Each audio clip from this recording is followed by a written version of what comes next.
No, I don't. Hi, everyone. Welcome to another episode of Conversations with Carrie and Dani.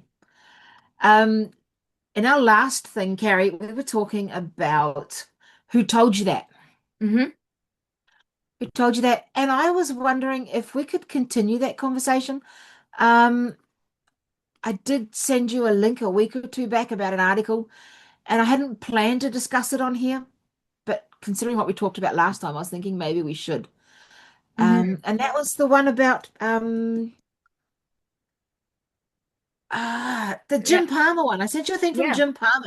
Yes. 15 things that Jesus didn't say. And Yeah. I was thinking things that Jesus didn't say would be a really great follow on from our last conversation about Hmm. who actually told you that. Yeah. Because I think there's so many times we have these, what we think are facts rattling around in our head or expectations. They're not actually true or expectations. So, I've got it up. I'll go ahead and start reading, the introduction, that he has 15 things Jesus didn't say. For 2,000 years, people have been putting words into Jesus's mouth. Some of these words have justified fear, shame, exclusion, patriarchy, nationalism, religious superiority, political tribalism, and entire systems of control.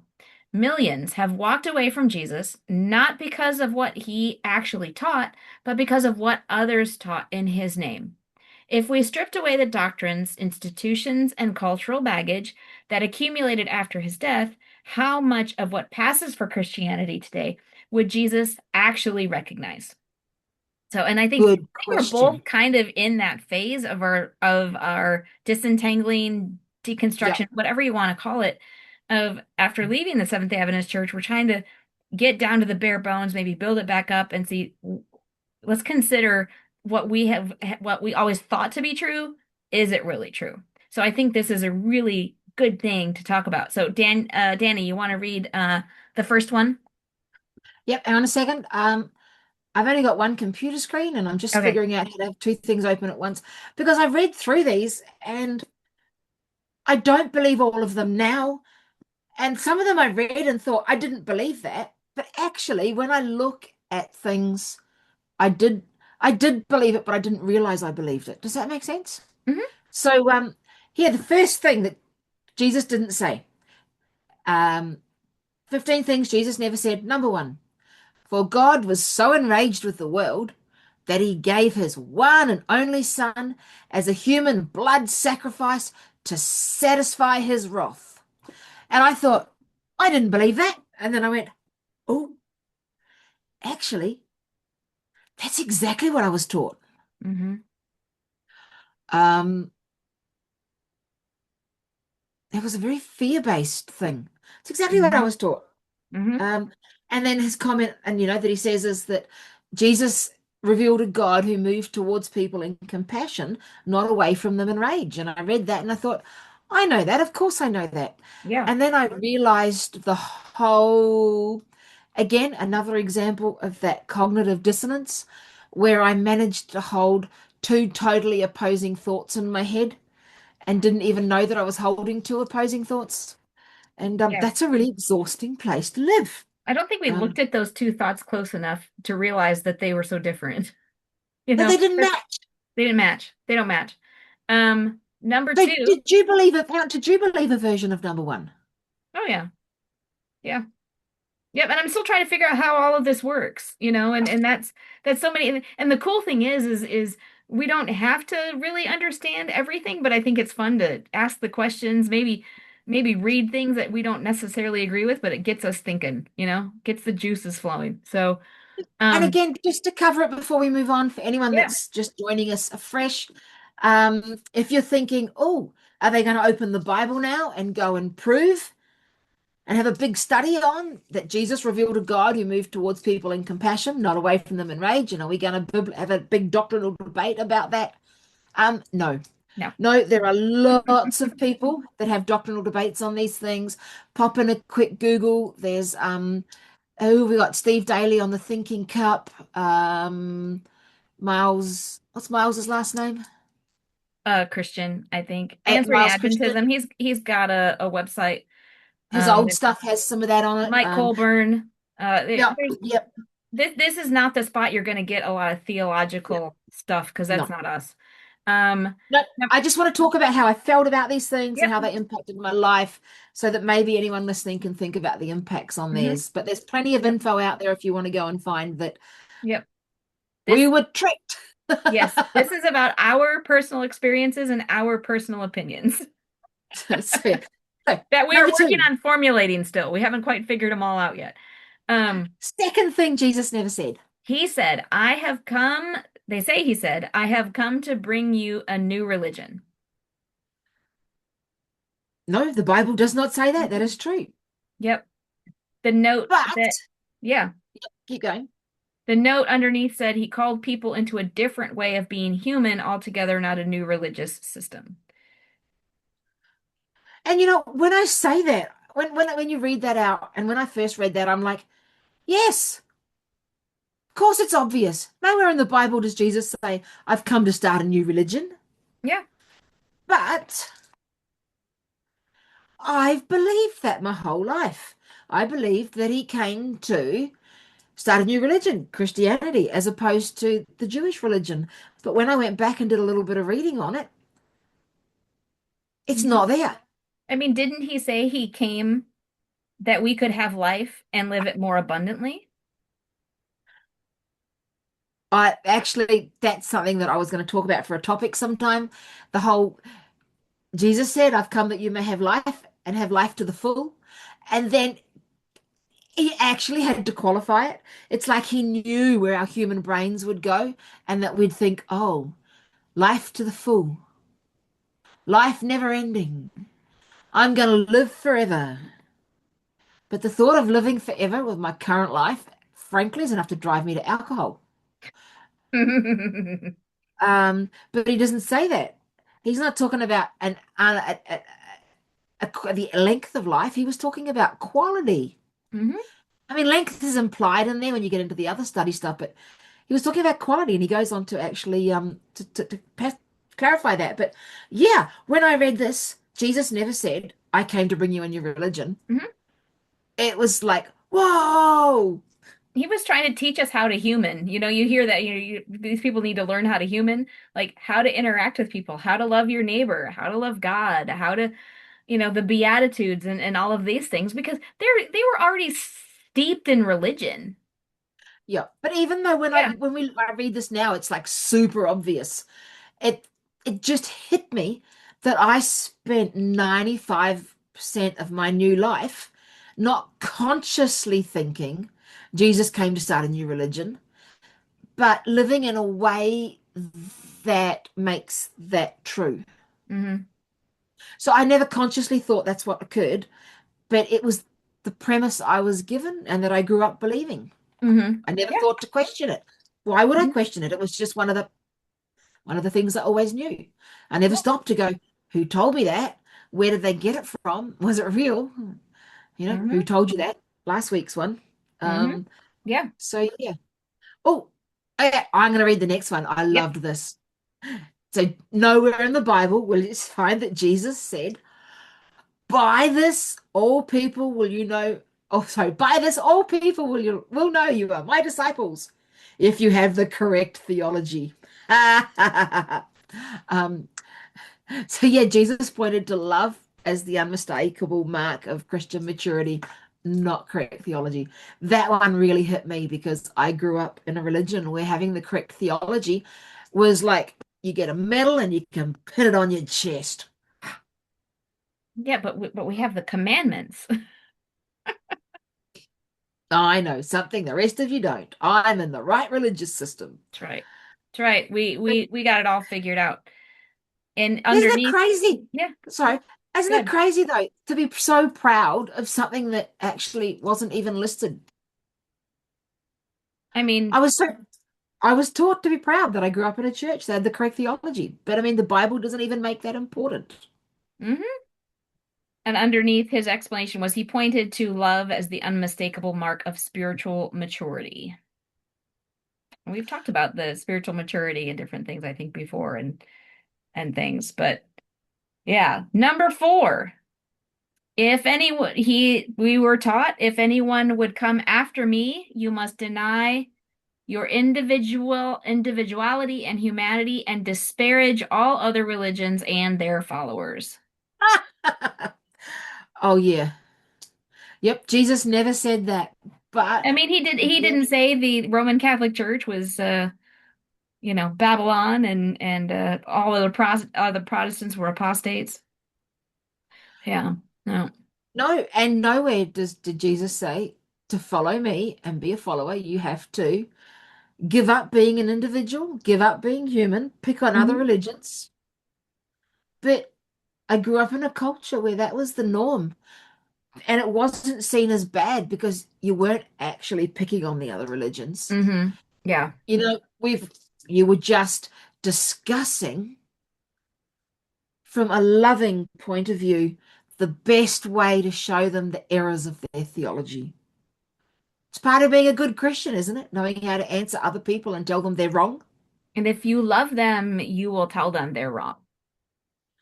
And oh my goodness, I grew up with some screwy stuff. So reading through this and discussing it with you at a deeper level, I'm just thinking, this is horrendous. Hmm. How did how did I ever think this was the right way to be? That I was supposed to love people enough to tell them their theology was wrong. Hmm. Yeah. It'd be the most Oh, loving thing you could do.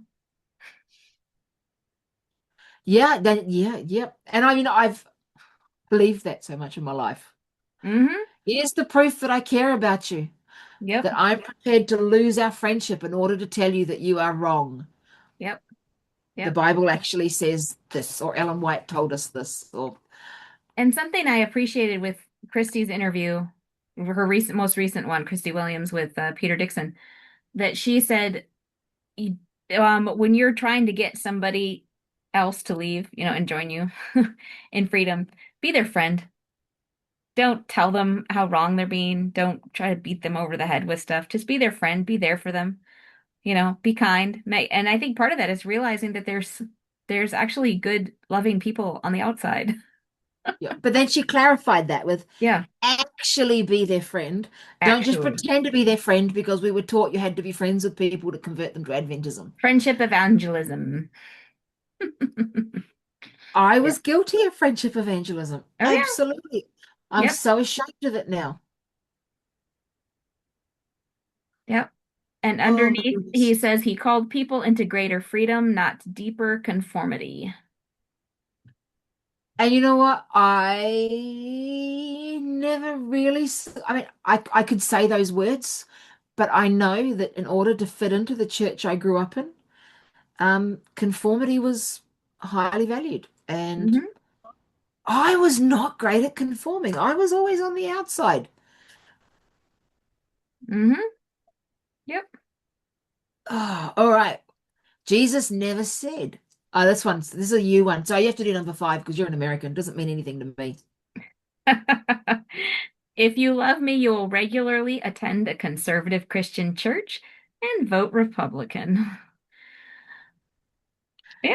I mean that's if you're really a Christian, a lot of people, and I think here in the US, and I don't know how it is down where you're at, if you're not if you're not actively um openly condemning the LGBTQIA plus community, if you are not actively supporting the deportation of our immigrants or any people of color, if you are not if you support healthcare for people, you're not a Christian. And I'm like pretty sure kind of, you ignore all of these verses about helping the poor, but you really embrace those clobber texts about the gay community. I mean, the definition of what means to be a Christian has been uh so tainted around here that, it's yeah, mm, it's not it's and I'm in the heart of it too. I am in Indiana. I am in a deeply red state, and people around here are very supportive of. of the Republican. And if you say you're a Christian, it's weird that you might be inclined to vote Democrat and actually know how to be nice to people. We don't have those same things here, but I do read Facebook and I got friends in the States, so I'm aware of some of those things. And This is and, probably and this is probably not, interestingly, just got yeah. back from my vacation, and my husband and I were in Europe, and talking to a gal from the Netherlands, and she said, and somebody from Denmark, and she said that there's a lot of this right-wing, deeply conservative stuff being revitalized among the young people in Europe as well. So Oh, anyway, that's a side note. Um, okay. No, no, no, no. It's just interesting that it's spread other places. I mean, it it is it exists, definitely exists here in New Zealand, okay? mhm, But it's not connected as strongly to a political party. right. Yeah. Okay. Well, This is and I think the old yeah. school the Republican Party of several years ago was not as bad as it is now. Anyway, the Okay. current Republicans have sold their soul to the devil, in my opinion, but some people might come after me. That's fine. Anyway, let's move on.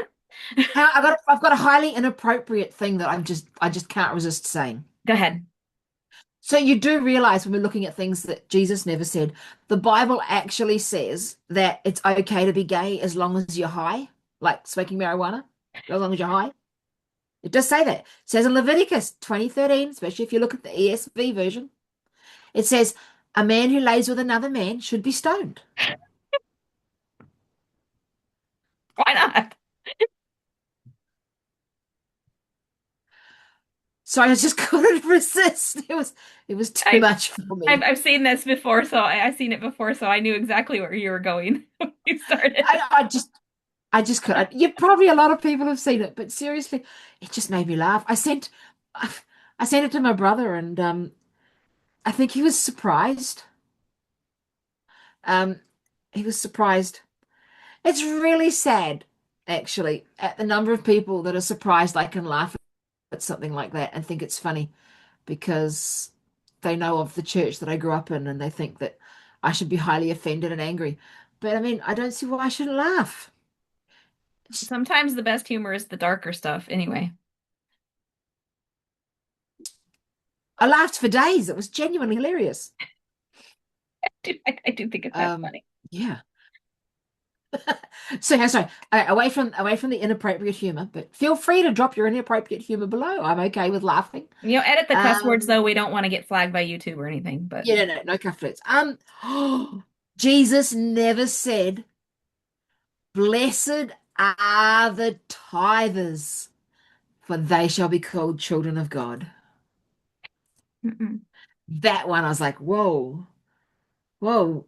And it's true. I mean, I'm not saying that the Bible doesn't say you should ever tithe, and I'm not saying anything about whether I believe tithing is good or bad or not. Okay. I just want to highlight here that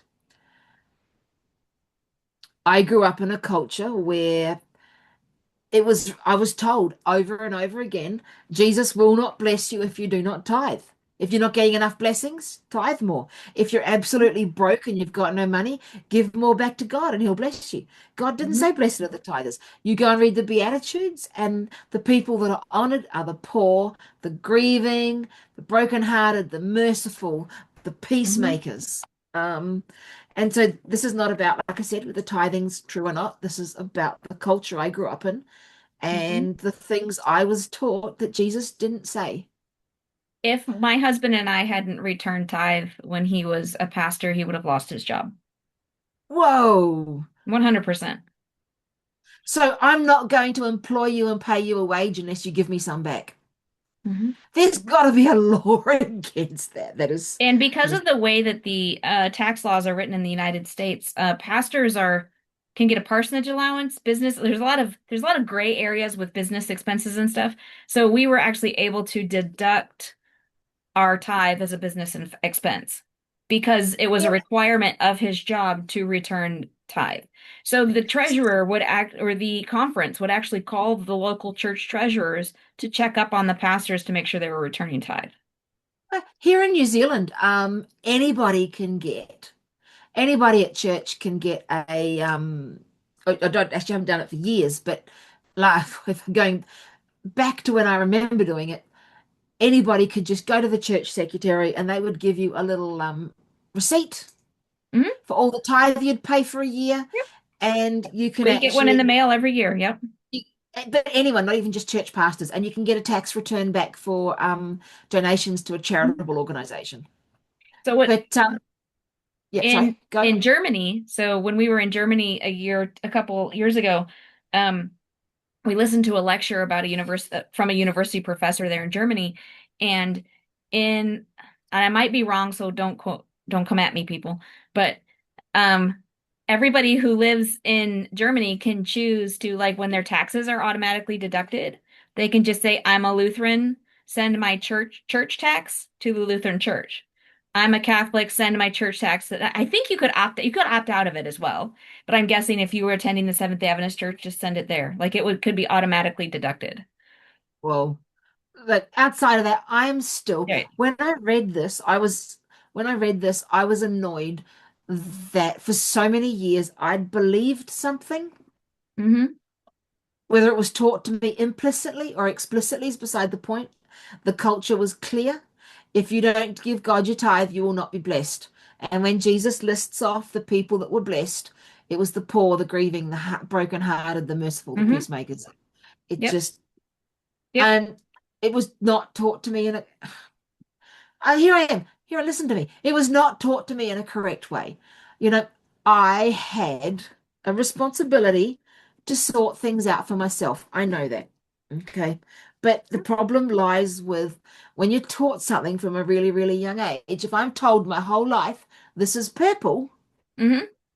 and then I go to live in a country where actually this is called green, and they're all like, you've been lied to your whole life. It's really green. It's really green. It's really hard. Mm-hmm. I still see purple. Yeah. So Yeah. I And of understand course, that I had a responsibility. It was just hard. yeah. Yeah. And the conversation is, do you tithe on your net income or your gross income? Yeah. And so looking at the bigger picture of this instead of the Yeah. macro picture, Sure. going back to the bigger picture of this, Yeah. it's been one of my struggles all the way along since leaving a high control religion. It's still a struggle. I can still open my Bible and read, I can still open my Bible and read stuff in Galatians and see what I was always told was there, Mm-hmm. rather than what actually is just literally there.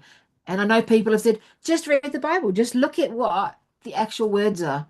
It's not Mm-hmm. that simple. It's really hard to not see what you always saw. Well, and the analogy that's coming to my mind is, have you ever been wore glasses, like, you didn't nearsighted or anything? Occasionally Um, for reading, yes. for reading. So, my kids and myself and my husband all have been nearsighted, and so every year as a kid growing up, you go to the eye doctor and you get new glasses because your eyes continue to progressively get worse every year. And when you put those new glasses on, your brain, it can give you a headache because your brain is not ready to receive that new information. My daughter, there was a couple of times there, she had so much progression between the two that she couldn't wear her new glasses until she woke up the next morning. Like, she Oh, needed wow. that time for her brain to rest and relax. And I think what we're doing is we are trying desperately to read the Bible through our new glasses, but we still want the old ones because that's what we're used to. That's what we're comfortable with. You Yeah, know, it's hard. it's tough. It's tough, you know. So, number 7, thy kingdom come, thy will be done in heaven after the earth and all its life forms go up in flames and are destroyed. Hmm. Come on. The Bible says that somewhere, surely. I'm sure Jesus said, thy kingdom will come and your will be done in heaven after the earth goes up in flames. Hmm. I think we're so focused on um what's going to happen later, once you get to heaven and everything, we forget we need to work on making life better for other people around us right now, you know? Yeah, and that's really important. That's the point that sort of came out of this with our your energy gets misdirected. Jesus called people to transform the world, not to escape it. And that one, that really hit me when I read that because I've, when I, for me, I lived a perfectly normal life. Hmm. But when I look back at it now, I think I spent so much time and energy trying to escape the world, what is it we were taught?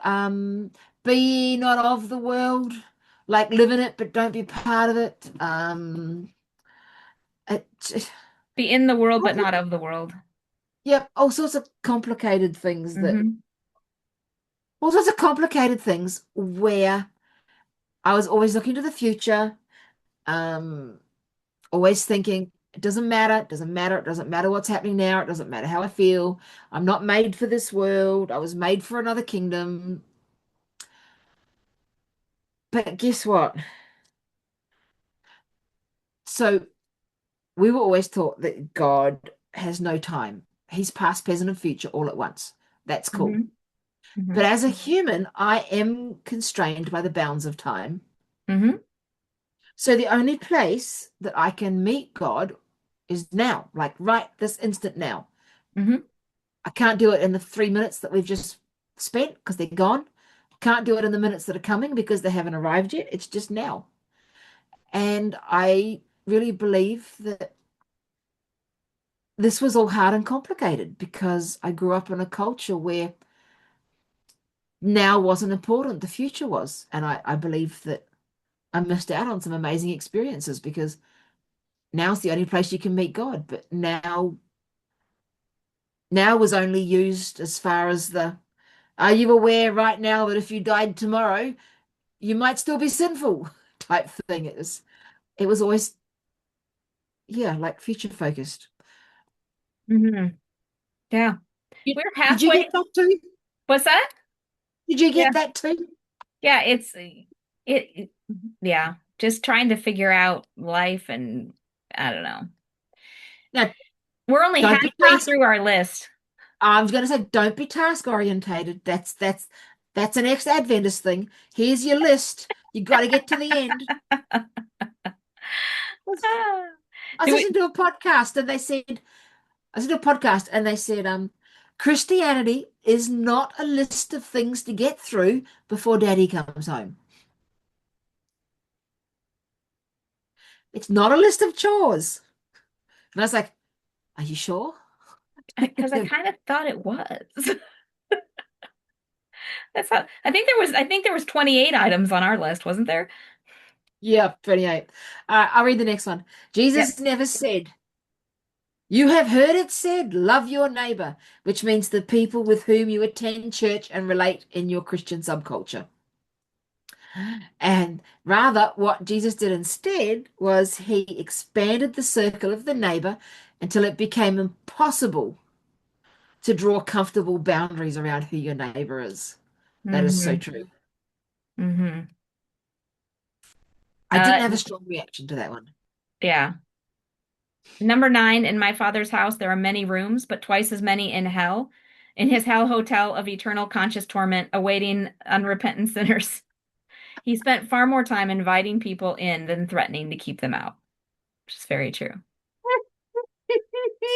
Sorry, in my father's house are many rooms. What's that? John 10, isn't it? But there are twice as many in the Hell Hotel of Eternal Conscious Or for Torment. us, there's Waiting the over. the New Jerusalem is much smaller than the space on the outside where people are going to get burned in the second resurrection or something. Yeah. You know what? When you say that, it sounds ridiculous. But there's a part of me that I think has always believed that because Hmm. we know that weren't you taught that you're going to be in the New Jerusalem and then Yep. all the bad dudes from hell are going to come and march against it and try and take it one last time and I was just thinking how much bigger all the bad dudes always sound than And than and the bodies wouldn't be new glorified bodies, so they'd be as they were when they died. I think was kind of what I was sort of given the impression of. So, like a zombie oh, army. we Great. believed some weird crap, Carrie. Yes, we did. Yes, we did.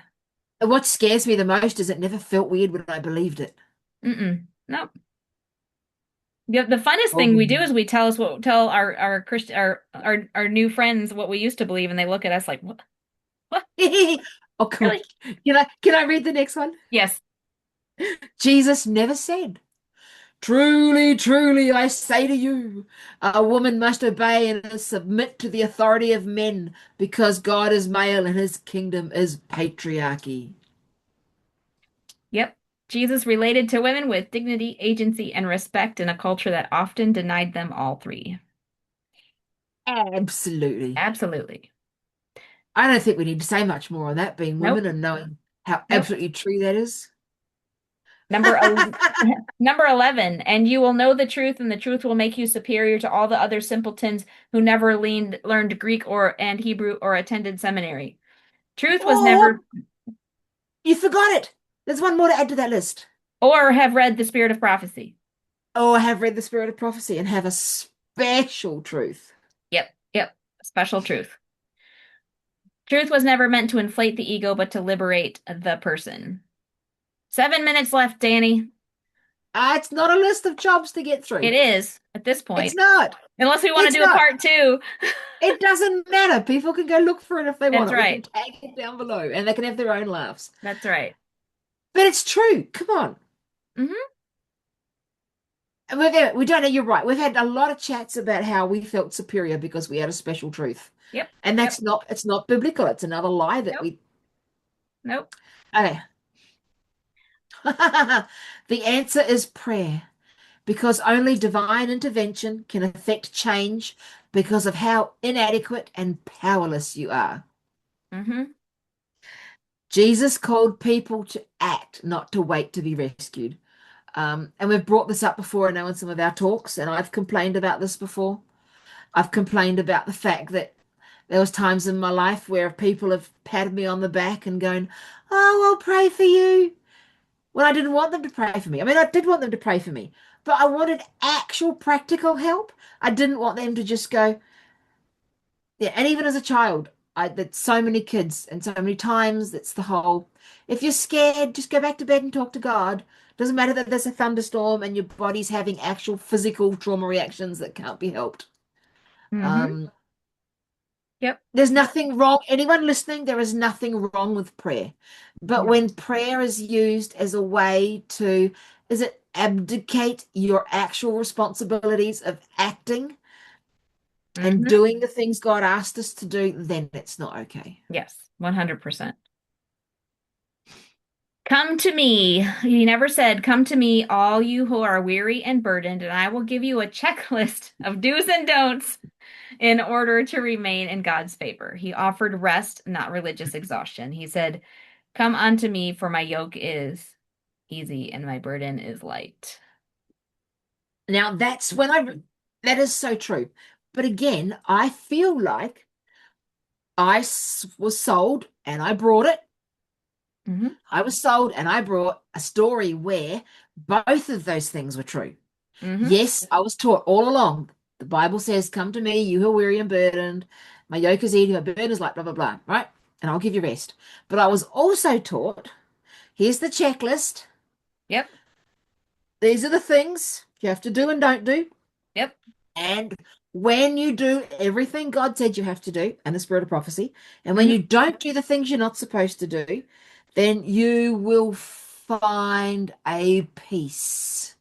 Hmm. That's not how God explains it in the Bible. Hmm. Nope. Yeah, you're not going to get to the end, Carrie. Nope.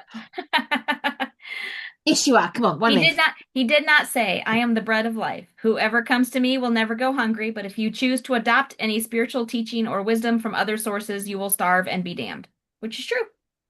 That's what we said. Like, you're gonna starve, so you know, if you join the right church, do the right things, then you're going to prosperity gospel right there.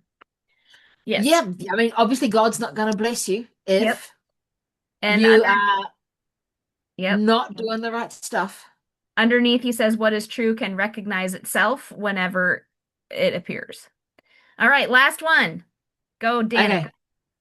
Jesus never appeared to his disciples over a period of 40 days and spoke about how to incorporate his life teachings as a 501 section C3 and go into all the earth to build mega churches in his name. Jesus gathered 501(c)(3 is a people. certified nonprofit. Go ahead. Okay. Jesus gathered people away around of life. He didn't gather them around an organization. And again, I feel that I swallowed an untruth and didn't even know I'd done it. Mm, But I mean, why should I have worried that I was gathered around an organization more than a way of life? Because my organization was a demi cult, mhm. and it was a way of life and an organization. And it did promise that they were the special only organization that everybody was going to join before the end of time. And Yep. And if they didn't what? join, they'd be burned on the outside of the New Jerusalem. Yep. So the truth is, just to wind up, we have spent a lot of our lives, Carrie, defending Christianity and defending what we were sold, defending the church we went to, and not enough time just looking at what Jesus said.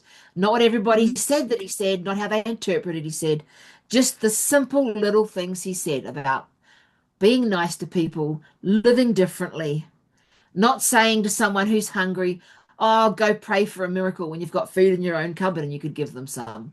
And did you tithe? Yeah, did you tithe? Did you waste that money on cigarettes? Because if you brought smokes with that, I'm not going to give you groceries for your children. They can starve. That's the whole sins of the fathers being passed to the Hmm. kids things. Yep. And so I've heard that said. It just freaks Hmm. me out. Hmm. Mm. Jesus doesn't say check if people are worthy. He says love them, feed them, clothe them. Yep. Yep. That's what he said. All right, folks, just remember if things that you hold dear to your heart, make sure Jesus actually did say them. So, all right, folks, we will see you on another episode of Conversation with Carrie and Dani. Have a great day.